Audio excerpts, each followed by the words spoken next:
Muy buenas tardes a todos, un gusto compartir en esta instancia tan importante que ha promovido el Colegio de Psicólogos del Perú, el Congreso Nacional y el Internacional de Psicología, y el primero virtual, que tiene mucha actualidad en un momento en que nosotros estamos bajo una condición de excepción, que bueno, que nos ha convocado. Siempre dicen que de las crisis surgen buenas ideas y yo confío que será así. El motivo de mi trabajo está relacionado a dos situaciones. Una es mi propia condición de psicóloga clínica y otra como supervisora clínica, donde nosotros trabajamos con una serie de situaciones que algunas veces, pues bueno, andan bastante bien y se acercan un poco a lo que hemos estado estudiando, pero ¿qué pasa cuando las cosas no salen tan como uno está esperando y tenemos que desplegar una serie de estrategias y ser creativos para solucionarlas? Entonces, si bien yo quiero hacerles un pequeño recorrido recordando un poco la parte de las tecnologías de información y comunicación, el acercamiento que ha tenido la psicología y la psicoterapia, especialmente nuestra línea cognitiva conductual con ella, para pasar a algunas situaciones que son más difíciles en general, hasta llegar a la situación puntual que me parecía que era interesante por el desafío que nos promueve estar mediados por una pantalla, ¿verdad? O sea, por, por la no cercanía física e intentar lograr una cercanía emocional en una situación donde la persona tiende a hablar muy poco o no a hablar. Ya la presencialidad tenemos esta situación mucho más cuando estamos en la distancia. Entonces, para no ir a más, ya comienzo a plantearles eh, algunas condiciones que me parecen interesantes. Digo, en realidad, las tecnologías de la información y de la comunicación hace más de 30 años, digo que seguramente nos han proporcionado una variedad enorme, enorme de posibilidades que hace no tantos años atrás eran impensables. También ha ayudado mucho dos elementos que también han jugado un rol relevante en estos momentos. Uno es la accesibilidad, o sea, el hecho de que hubo una época en que los dispositivos eran muy costosos y no había muchas personas que podían acceder a ellos. Y el otro es el tema de la Internet, ¿verdad? O sea, la posibilidad de transmitir datos que ha cambiado mucho, especialmente en los últimos tiempos, y ha permitido varias cosas, entre ellas, primero, que muchas personas accedan a dispositivos, que los dispositivos fueron cambiando y desde aquella computadora antigua, enorme, que uno tenía que llegar a una oficina o a una casa para trabajar con ella, se ha vuelto portátil y los propios dispositivos celulares, que en un momento prevalentemente eran para hablar y para responder llamadas, se convirtieron obviamente en multifunción y bueno, y han ampliado muchísimo las posibilidades. En estas situaciones actuales, eso también va a ser un factor relevante para lo que vamos a conversar. Entonces, como les decía, en realidad eh, me parece que es importante recordarnos que, dado que en general las diferentes disciplinas nos hemos nutrido del conocimiento y de todas las bondades que nos ha permitido las tecnologías, sabemos que existen, por ejemplo, ciertos programas de tratamiento que son específicos, por ejemplo, para desensibilización, mindfulness, ¿verdad? Que perfectamente se podían tratar a distancia. Asimismo, las videollamadas y las llamadas telefónicas fueron parte de nuestro accionar como profesionales de la salud mental. O sea, probablemente muchos de nosotros estuvimos en estas situaciones que no podíamos mantener un encuadre rígido de que solo podíamos atender a un paciente si venía al consultorio. Entonces, personas que tenían dificultades de salud, que no podían moverse, un embarazo con reposo, una imposibilidad de moverse por algún accidente, ¿verdad? La lejanía del lugar, si la persona vivía muy lejos, si era muy costoso en dinero, inclusive en tiempo, llegar al lugar. Muchas veces, probablemente a muchos de ustedes les ha sucedido que han tenido pacientes que por circunstancias vitales o laborales tuvieron que moverse fuera del país y entre las cosas que solían solicitar era que no deseaban cambiar el profesional por tener que vivir en otro país. Y entonces nosotros ya habíamos comenzado a usar estas tecnologías para estar en comunicación y para sostener los tratamientos, bueno, desde hace, como decía inicialmente, hace unos cuantos años, últimamente mucho más. De hecho, actualmente se estima que pocos profesionales estén como negados o con la idea de no incluir esto dentro de los servicios profesionales, justamente por la amplitud de posibilidades que nos da, ¿verdad?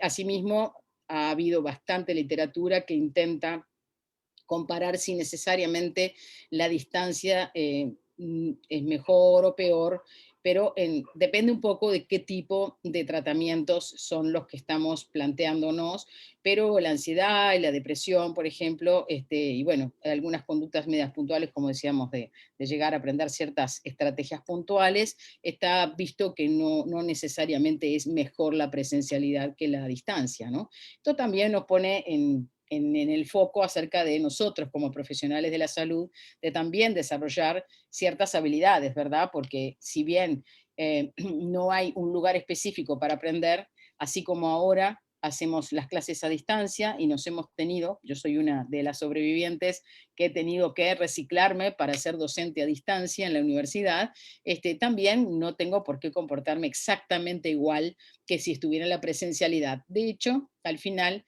tengo un pequeño video, que es un video de unas chicas que son chilenas y que está por ahí por las redes, digo, no tiene ningún misterio, pero que muestran, en una situación como si fuera una terapia, cómo ponen en juego muchas de las cosas que les voy a ir comentando aquí, ¿verdad? Entonces, tenemos que ver esto, ¿no? Que hay ya desde hace mucho tiempo determinadas plataformas, por ejemplo, ¿verdad? Para diferentes tipos de situaciones, como por ejemplo esto que era la comunicación entre paciente y terapeuta, que hace alusión a veces a simplemente la llamada o videollamada. Tenemos la parte psicoeducativa, o sea, ya sabemos que las personas tienen sus blogs, en YouTube, hay las charlas y las TEDx con la idea de aprovechar estos dispositivos para que mucha más cantidad de personas accedan a la información sobre determinados temas que son obviamente cotidianos y que las personas necesitan estar un poco más guiadas sobre esos contenidos.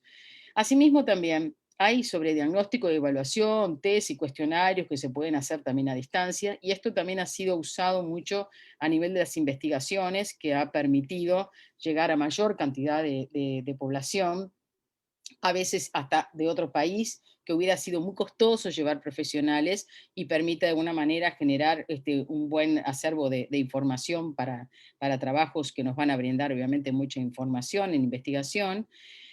Otro elemento en el cual yo también participo, o sea, yo soy de Uruguay y en Uruguay está la Sociedad Uruguaya de Análisis y Terapia de la Conducta, que forma parte de la LAMOC desde hace muchos años, y tenemos también entrenamiento de los psicoterapeutas y supervisiones clínicas, y bueno, o sea, esto permitió también de que no quedara excluidos ciertos profesionales que, como decíamos, por distancia no pudieran acceder a la información, y bueno, y este año que ahora vamos a hablar, eso se puso en su máxima potencia y la verdad que estamos muy conformes con los resultados, especialmente porque los propios entrenados en la psicoterapia han podido verse a sí mismos, o sea, es un feedback directo más allá de la devolución que le hacemos nosotros los docentes supervisores, ¿verdad?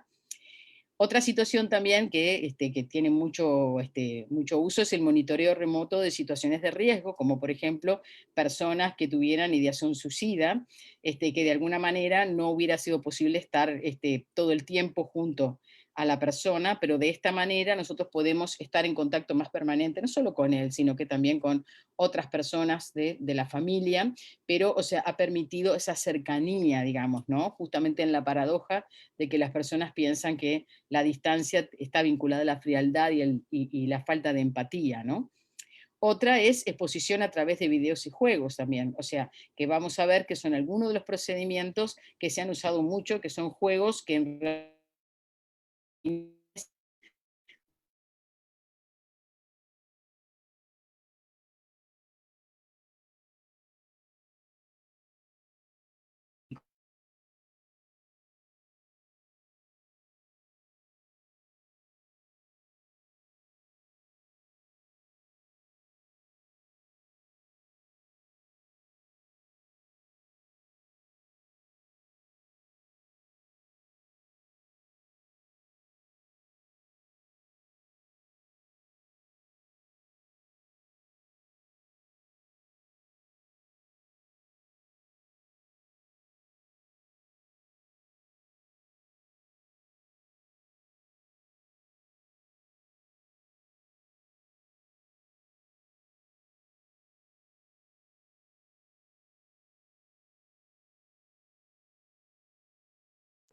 Disculpen, en breves momentos estaremos reconectando la señal. Ah, ya volvió la ponente.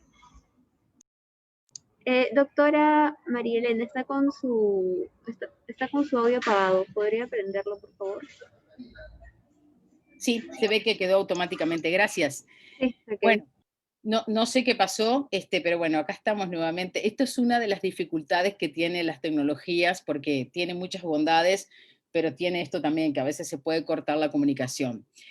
Pero bueno, por suerte tiene solución. Decíamos que en verdad en las tecnologías también hay procedimientos vinculados, por ejemplo, a la realidad virtual, que obviamente nos permiten una serie de escenarios que a veces no podemos manejar en la vida real, como por ejemplo un temor a una tormenta eléctrica, que excepto que yo tenga la posibilidad de hablar con Dios y que me la dé cuando la necesito, obviamente que es muy bueno que yo pueda reactivarla a través de esta realidad virtual y la persona experimentar las emociones y exponerse, y otras muchas situaciones más. La realidad aumentada, donde yo puedo de repente lograr que una persona que tenga, por ejemplo, ¿verdad?, temor a las arañas, vea todas arañas por todos lados que le están dando para llegar a la parte de exposición y de sensibilización.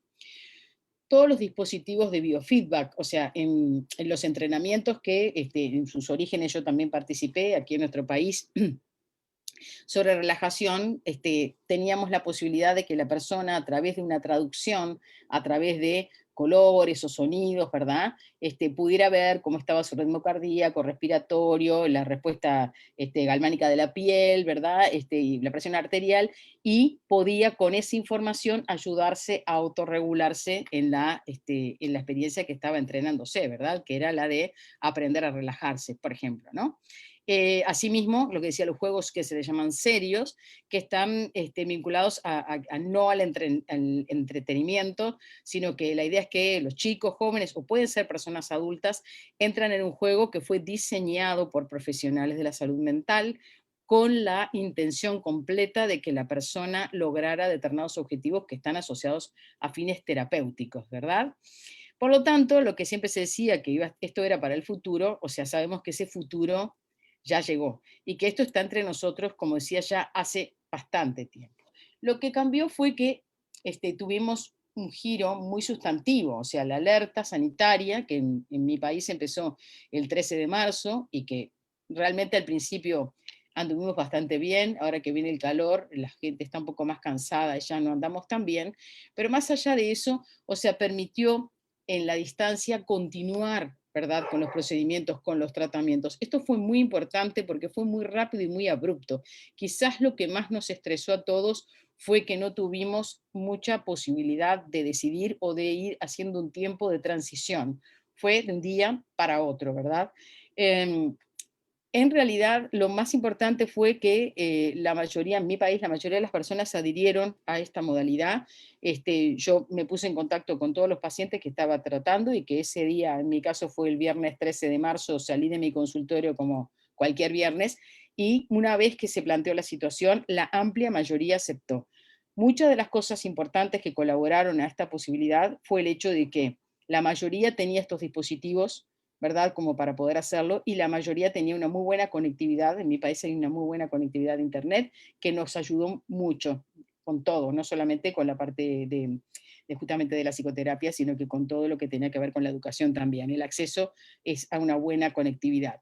Pero de todas maneras quedó algún grupo de personas que estuvieron un poquito restringidas porque al estar todos en casa, estar con toda la familia, los ambientes no permitían el nivel de confidencialidad que necesitábamos, por lo cual algunos tuvieron que esperar un poco o ser creativos y buscar alternativas, como por ejemplo irse al coche, al automóvil, para poder conversar con el profesional, ¿verdad? O generar turnos con la pareja, que uno se quedaba, ¿verdad?, afuera de la casa, el otro adentro o en el fondo para poder conversar. Pero en definitiva, si bien todos tuvimos que hacerlo, los pacientes en general también respondieron en esa dirección, ¿verdad? Entonces, una vez que estaba planteado esto, de que en definitiva la tecnología, ¿verdad?, ha estado ya con nosotros hace tiempo, ya es un campo en el que estamos empezando a tratar, quería ir hacia otro aspecto que son las situaciones difíciles. ¿Por qué le decimos situaciones difíciles? Porque son situaciones que en realidad eh, no están tan claramente a veces detalladas en nuestros libros de estudio o en nuestras prácticas, porque sucede que estamos más conectados con el entrenamiento de las técnicas o los procedimientos o el análisis funcional, el mantenimiento, ¿verdad? Hipótesis y no hay de repente un espacio hasta que no llegamos a la situación de reflexionar sobre cómo resolverlas. Yo no me voy a dedicar a ellas ahora, pero voy a mencionarlas porque me parece importantes. Como les comentaba, y la última será una persona que no habla mucho en la terapia. Entonces, por ejemplo, una de las situaciones difíciles es cuando el paciente no tiene motivación. Eso ustedes saben que para nosotros es muy importante porque en la terapia cognitivo-conductual el involucramiento en el proceso es central. La persona va a tener que realizar inclusive actividades extra tiempo de la terapia, por lo tanto, si no está motivado, pues tendremos que trabajar en eso para ver qué es lo que sucede y lograr destrabar eso antes de iniciar un tratamiento psicoterapéutico, porque si no probablemente no tengamos éxito. Asimismo, uno de los distintivos en las terapias cognitivas y conductuales están vinculados a las tareas que se indican entre consultas, ¿verdad? Este dispositivo es muy importante, colabora mucho en el mantenimiento futuro de los logros y si el paciente no las realiza, también hay que tomarse un tiempo y trabajar con la persona a ver cuáles son las limitaciones o cuáles son los problemas que dice que le están impidiendo hacerlos para abordarlos antes de continuar con el procedimiento de cambio que se había planteado, ¿verdad? Otra situación bastante común es que el paciente falte sin aviso. Eso obviamente también hay que encararlo rápidamente. Es una situación importante que desde el momento en que se inicia el tratamiento debería haber quedado explicitado, o sea, cuál es la razón por la cual el encuentro es, por ejemplo, semanal o si es quincenal o qué ritmo o frecuencia va a tener, porque eso está dentro de determinados parámetros. Entonces, excepto que haya sido una cosa muy excepcional, pues bueno, también es una situación difícil que hay que encarar. Asimismo, hay pacientes que de repente no quieren que se hable con su familia y en esta situación también, dependiendo de qué, obviamente que si hay riesgo suicida es innegociable y otras veces hay que encarar al paciente para explicarle por qué de repente hablando con la familia podríamos evitar un boicot no pensado, en el sentido de que está deprimido, la familia lo sigue, ¿verdad? Apañando y dándole de repente las cosas en la cama cuando no se quiere levantar y nosotros tener que hablar con la familia para explicarle qué estamos haciendo para que no se produzca esto. En las terapias de parejas hay múltiples cosas, entre ellas que uno de los dos no se presente, lo cual también es innegociable porque no puede ser que yo abra la puerta cuando es la presencialidad y uno esté y el otro no. Solamente puede pasar eso si hablaron con el profesional primero y hay una anuencia de parte de los tres de que esa condición se acepta. Otra de las situaciones es obviamente si se presenta, ¿verdad?, alcoholizado o drogado, que eso también no es posible acceder al tratamiento si nos encontramos con un paciente que no está en condiciones como para realizarlo. Otra es la alta resistencia, que principalmente tiene que ver cuando las personas consideran que los problemas son los otros, que si los otros hicieran lo que tienen que hacer, obviamente no habría ningún problema. Entonces también es importante esta situación, que a veces es un poco difícil y que lleva un tiempo en el cual hay que involucrar al paciente en el proceso de cambio, iniciando por sus propios cambios y no conectándose con los cambios de las demás personas. Otra posibilidad es una poca motivación para trabajar en un tema, porque tiene lo que la distorsión cognitiva de la minimización, ¿verdad? No me afecta, yo soy así, ¿verdad? Y si nosotros entendemos que esto está vinculado a los problemas, ¿verdad? O las situaciones que nos plantea el paciente, pues tendremos que también dedicar un tiempo a esto.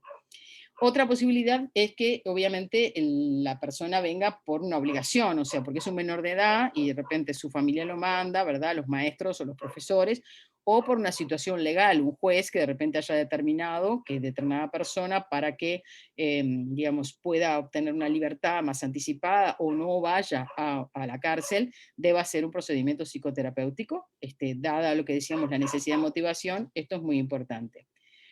Otra muy importante también para mí, yo me sonrío, es el escepticismo acerca de la psicología y la psicoterapia, diciendo yo no creo en esto, como que sea un acto de fe, que requiere que uno tenga que explicar cómo la psicología y la psicoterapia son disciplinas científicas basadas en evidencia y que no es una situación de creer o no creer, porque bajo este eslogan tampoco podemos hacer un abordaje. Y esto también me parece muy importante, es las experiencias negativas previas en atenciones psicológicas. Es muy importante, es de alta relevancia saber si la persona ha estado en otros tratamientos y qué resultados sientes que ha tenido. Porque si ha venido con dificultades y a veces ha venido de personas que se dicen psicoterapeutas, pero de repente hacen coaching o hacen florales de Bach o algo por el estilo, es muy importante tomar eso como un tema antes siquiera de empezar a hacer un abordaje psicoterapéutico para que nosotros podamos trabajar en la dirección que, bueno, que ambos deseamos, ¿no?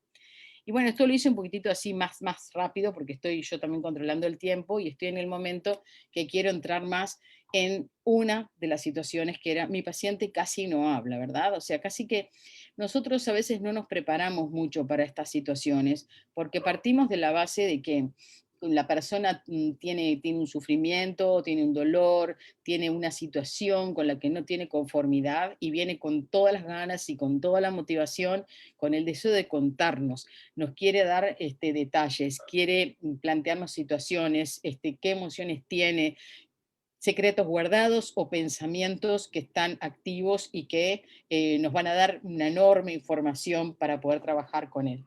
Sin embargo, esto no sucede siempre. Algunas veces puede pasar que no.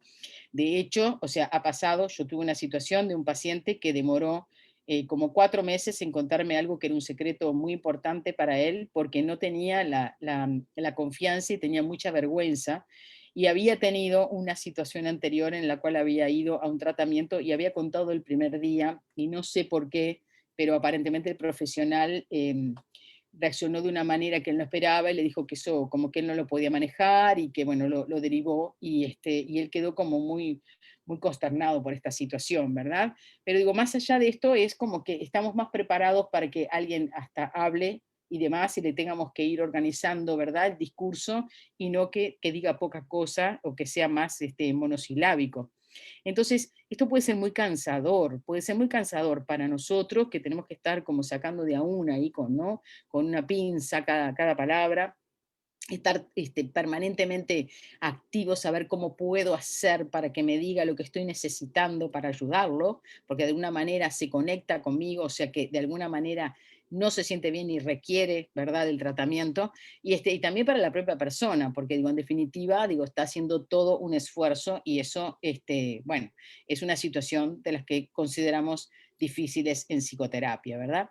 Entonces vamos a ir a la parte que más me gustaría y que espero que resuma ese video chiquititito de 2, 3 minutos que están al final, acerca de qué podemos hacer, ¿verdad? Porque digo, identificar la falta de adherencia a la terapia es muy importante, ¿verdad? Eso implica una serie de habilidades terapéuticas que son fundamentales, vinculadas también a que yo tenga la capacidad de tener las habilidades sociales, ¿verdad? Para iniciar preguntas, para poder cambiar de tema, también ser asertivo con la persona, digo, o sea, no quedarme solamente con los procesos teóricos y con el formato estándar, sino tener la habilidad de acercarme afectivamente a la persona para que se gane la confianza y me diga de qué se trata. Yo no sé cuál es la razón por la cual me habla poco. Es porque tiene vergüenza, es porque no tiene las palabras, es porque no sabe o tiene rabia o se siente poco comprendido. Entonces, la única persona que tiene las respuestas es la propia persona que me consulta. Por lo tanto, o sea, crear la correcta alianza terapéutica va a ser central en este proceso. Una escucha activa genera una muy buena alianza terapéutica. Eso significa que yo no solo escucho las palabras atentamente o leo los gestos o las posiciones, sino que hago un parafraseo a la persona para que ella sepa que yo estoy tratando de comprender cuál es la situación, cuál es la conducta, cuáles son las situaciones contextuales en que ocurren. Y estoy justamente afinando y mis preguntas van centradas en esa dirección, a entender mejor para poder hacer un plan de trabajo mejor y poder darle las mejores herramientas para producir los cambios.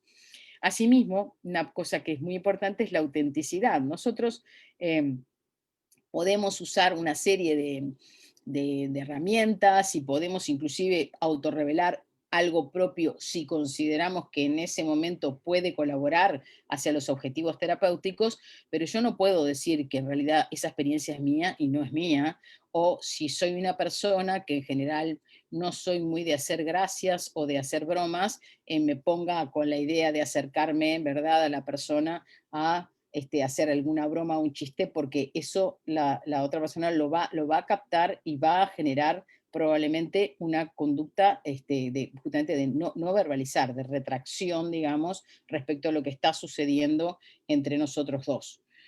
Asimismo, la empatía, que ya lo sabemos, pero ustedes saben que estar allí presente sin juzgar, estar allí para escuchar, estar allí para poder decir, entiendo que has vivido una situación muy difícil, eh, siento que te ha costado mucho poder hablar con tu padre, por ejemplo, ¿no? O sea, esa situación empática y de cercanía también es algo que colabora con los silencios o con las pocas palabras, ¿verdad? A veces solamente un movimiento del rostro de la otra persona indicando que sí, ya quiere decir que estamos acercándonos a lo que queremos, que es lograr ayudar a esa persona.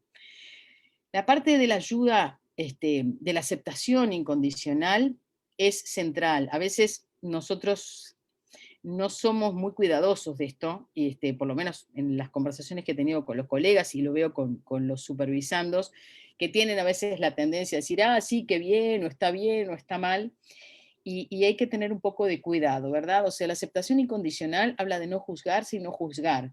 Entonces, si el paciente está presentando una situación determinada y dice, por ejemplo, y sí, porque soy un estúpido, por ejemplo, en ese momento hay que hacer la intervención y decir, no vamos a tratarnos de esa forma porque no nos va a ayudar en nada. Aquí lo que hacemos es tratar de entender qué te sucede y cuáles son las situaciones. No le vamos a juzgar como buenas o como malas, las vamos a comprender porque así podemos mejor verlas para poder generar cambios. Por lo tanto, no vamos a usar soy un tonto, soy un estúpido, y tampoco vamos a decir lo que está bien o lo que está mal. Si tú te sentiste angustiado y lloraste, no vas a decir no debería haberme angustiado. Eso no va. Tú te angustiaste, es suficiente, hablemos sobre ello, ¿verdad? Esta aceptación incondicional es muy buena y genera mucha cercanía y también desbloquea mucho si los silencios están vinculados a la vergüenza, por ejemplo, ¿no? Algunas cosas más. Bueno, hablar abiertamente sobre las resistencias se refiere a qué? A que si yo noto que, por ejemplo, estamos hablando del tema de que la señora cada vez que habla con su marido, ella siente que su marido, no sé, la ningunea, no la pone en su lugar o la desprecia, ¿verdad? Y justo estamos acercándonos a una situación donde está una interacción similar en que debemos justamente analizar para ver cómo la vamos a manejar hacia el futuro, tanto a nivel de las cogniciones y los sentimientos como de la verbalización. Y cuando llegamos a ese punto y uno lo va a observar, dice, ay, pero justo llegó mi hija que estaba embarazada, por ejemplo, ¿verdad?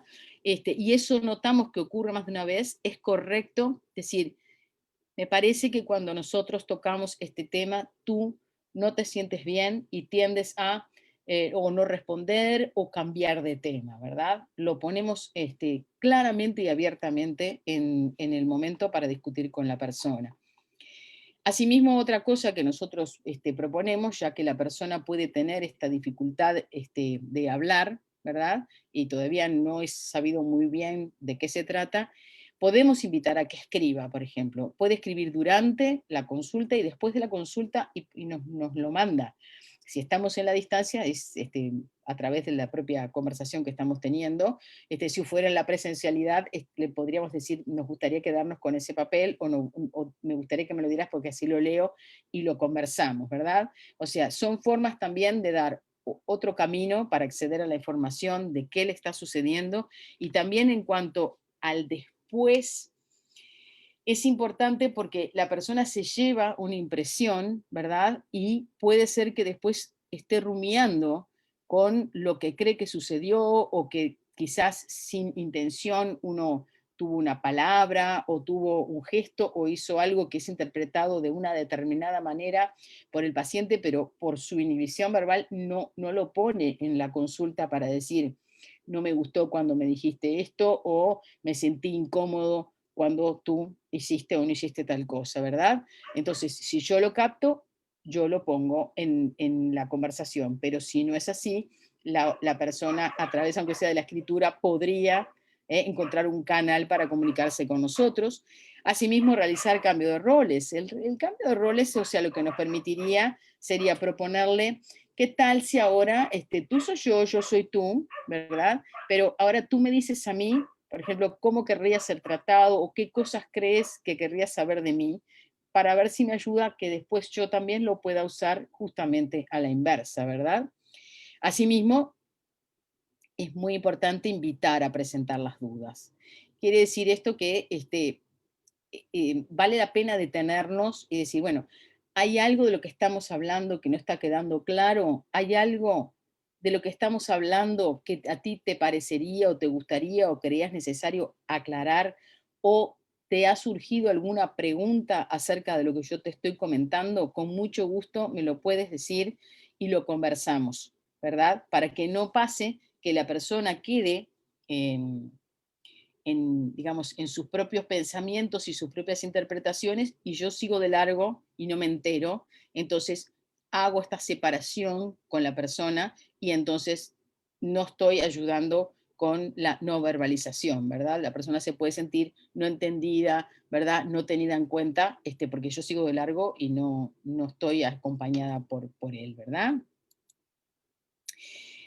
Otra de las situaciones es expresar la emoción que detecta uno en el momento que está sintiendo, ¿no? O sea, por ejemplo, siempre que yo noto algo, no lo doy por sentado, sino que lo planteo en términos de cercanía a efectos de contrastar la hipótesis que yo tengo. ¿Estás en este momento sintiéndote enojado? Me pareció que estabas enojado, puede ser, y es el paciente el que va a decir si está enojado o no está enojado. O me pareció percibir que cuando hablamos de esto tuviste como un gesto de asco. ¿Es posible que haya entendido bien eso o no? Corrígeme, por favor, es importante para mí. Entonces, em, también genera la posibilidad de que se anime a decir cosas que no se animaría si yo no estoy proponiéndoselas. Em, También es importante si noto que determinados temas que son como dolorosos, ¿verdad? Hay como una dificultad para decirlos, como que mm, tartamudea o alarga, ¿verdad? Las vocales o se apoyan en muletillas, bueno, ¿no? Que yo pueda también decirles que me parece o he notado o tuve la sensación de que cuando hablamos de este tema, tú tenías dificultades para hablar de ello, ¿verdad? Para que el otro diga, bueno, sí o no, e invitar entonces a ayudarlo a poner en palabras situaciones que son muchas veces de mucha emocionalidad y difíciles de manejar para el propio paciente, ¿no? Asimismo, verbalizar que no hay por qué hablar de un tema para el que no se sienta preparado o seguro.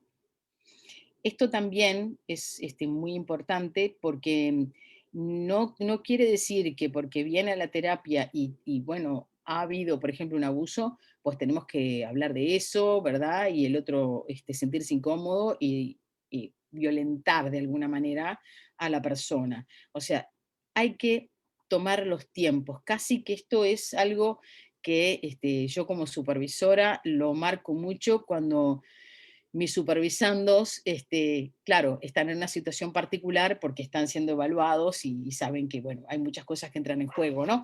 Pero a veces se apuran mucho, quieren poner muchas cosas, ¿verdad? O quieren adelantar el hecho de que la terapia cognitiva conductual es más rápida que las terapias anteriores tradicionales, puede generar un error y yo no tengo por qué andar volando y no tengo por qué atropellar a mi paciente.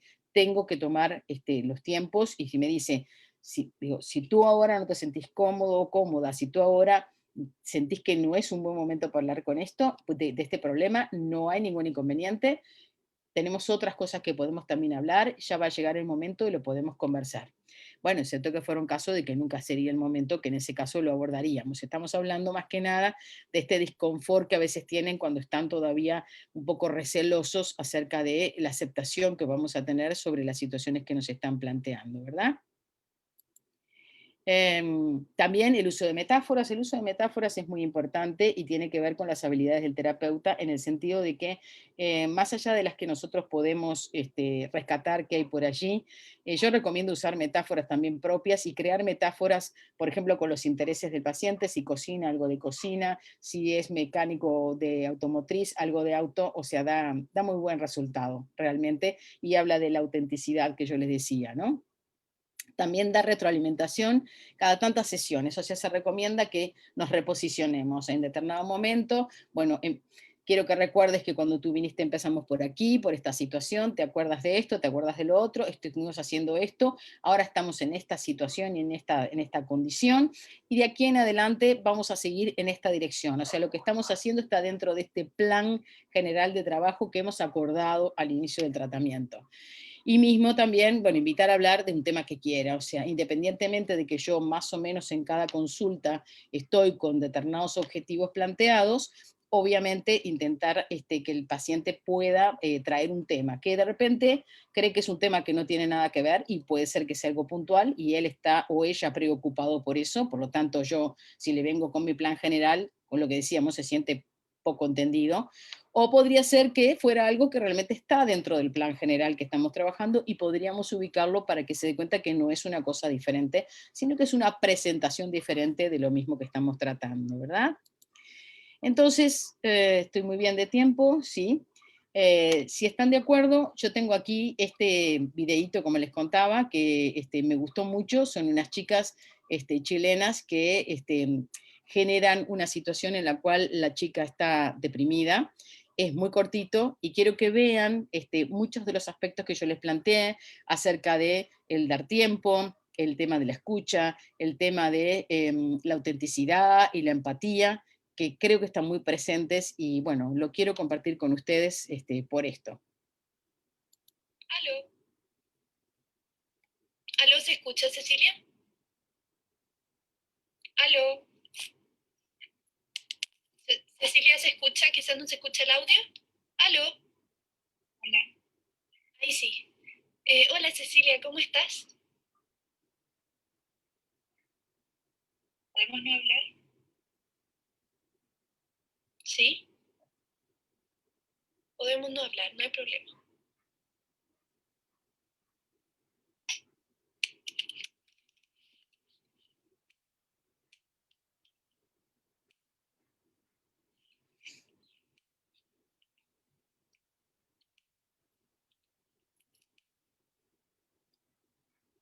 Cecilia, háblame, dime lo que te está pasando ahora.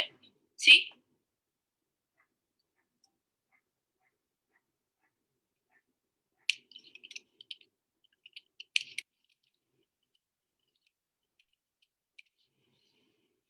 Hoy día vengo con una pregunta.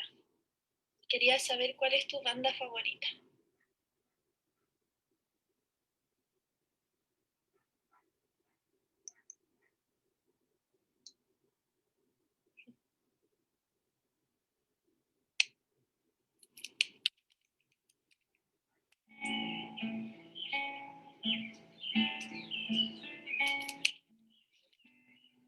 ¿Cuál es tu película favorita?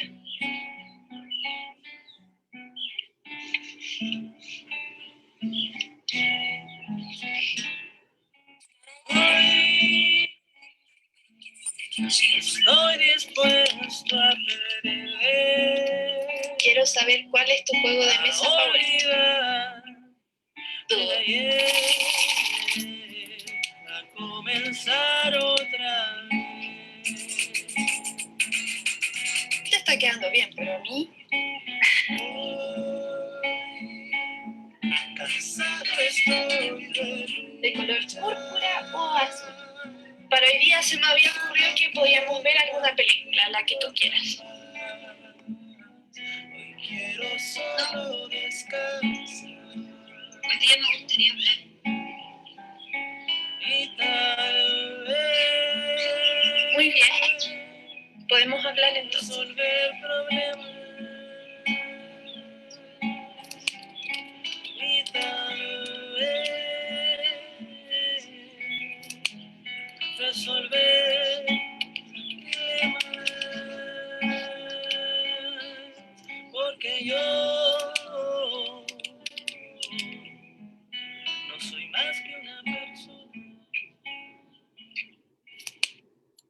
Aló.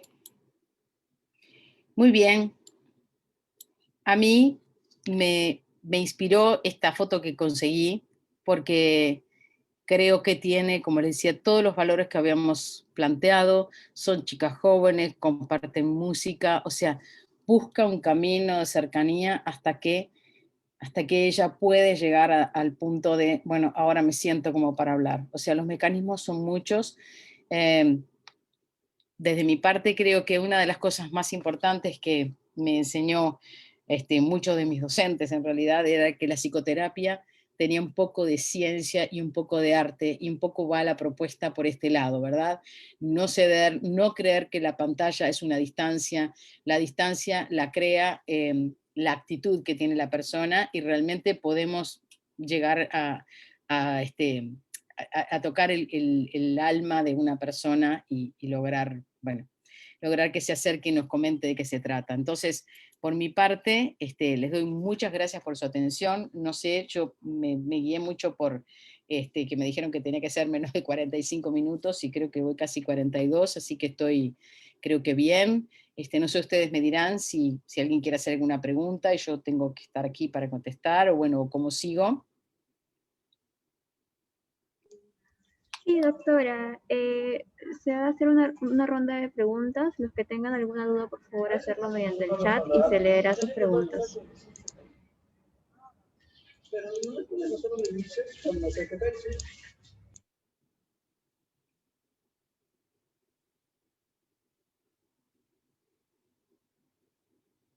Hay una pregunta de un usuario que nos dice, doctora, ¿en qué momento derivar al paciente? ¿Qué pasa si van 5 o 10 sesiones y no se obtienen resultados? No todos los terapeutas van a recurrir al estilo de estrategias como en el video. Sí, es cierto, digo, o sea, llegado o sea, va a depender de muchas cosas. O sea, en este caso eran chicas que estaban en una faja etaria similar. Si hubiera sido yo, o sea, hubiera llegado de repente desde otro lugar. Pero si empieza a pasar el tiempo y no hay respuesta, si tenemos la posibilidad, yo me acercaría a la familia, porque de alguna manera, si la persona se está presentando, aunque sea tras la pantalla, considero que está de alguna manera diciendo que necesita ayuda. Y si ninguno de los mecanismos fueron suficientes, quizás deba o hacer una derivación a otro profesional, o quizás, dependiendo de qué, a un psiquiatra, y probablemente pediría autorización para hablar con la familia, porque me preocuparía mucho si está del otro lado y yo no puedo avanzar. Ok, doctora, al parecer no hay ninguna otra duda más. Ya, justo, sí, justo un usuario más nos comenta sobre la comunicación sin barrera.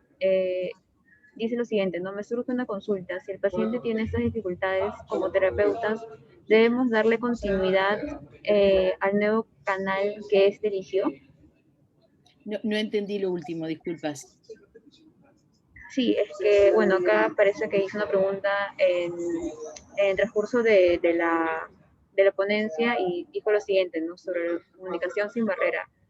Me surge una consulta. Si el paciente tiene estas dificultades, como terapeutas debemos darle continuidad al nuevo canal que éste eligió. Lo que sucede ahora es que la distancia no es tanto que la hayamos elegido, fue una necesidad. Obviamente que si nosotros estamos en esta situación y podemos generar un cambio, yo prefiero ver a la persona. O sea, una cosa que yo pretendí un poco con esta presentación era decir, uno puede tener diferentes formas y cada forma, o sea, cubre determinado tipo de necesidades, ¿verdad? O sea, puedo cocinar a las brasas y puedo cocinar al horno y en microondas, y no quiere decir que porque tengo uno no tengo el otro. O sea, este sistema sirve si la persona, o sea, va a poder responder, y bueno, yo puedo encontrar canales para acercarme y los puedo vencer. De hecho, yo los he vencido, ¿verdad? Por eso hice esta presentación. Pero si no fuera el caso, es como si fuera la presencialidad, porque digo, yo he tenido personas que me dicen que piden el día y la hora, faltan seguido, dicen que se olvidan, todas las barreras que estuve presentando. Entonces, aunque yo esté sentada en el consultorio, si no viene, entonces tengo que cambiar también el canal y decir, bueno, tenemos que hablar de esto, porque si tú no venís, no puedo ayudarte. Y si tú te conectás y no me hablas y no hay forma, tenemos que buscar otro camino, sin lugar a dudas. Y bueno, una última pregunta sería, ¿cuál es su experiencia en cuanto a los pacientes que no comunican? ¿Qué recursos concretos usa usted para superar estas situaciones en la atención online? Es un poco lo que yo les estuve comentando al final, o sea, todo lo que tiene que ver con autenticidad, empatía, cercanía, no violentar, proponer, preguntar, generar hipótesis. Yo a veces digo un poco en broma que genero como múltiple opción, porque a veces sí, si pregunto, bueno, dime qué te pasa, qué está sucediendo, qué es lo que hace que tú no me puedas contar, no encuentras las palabras, ahí empiezo con la múltiple opción. Es algo que te avergüenza mucho, no te sientes en el momento, ¿verdad?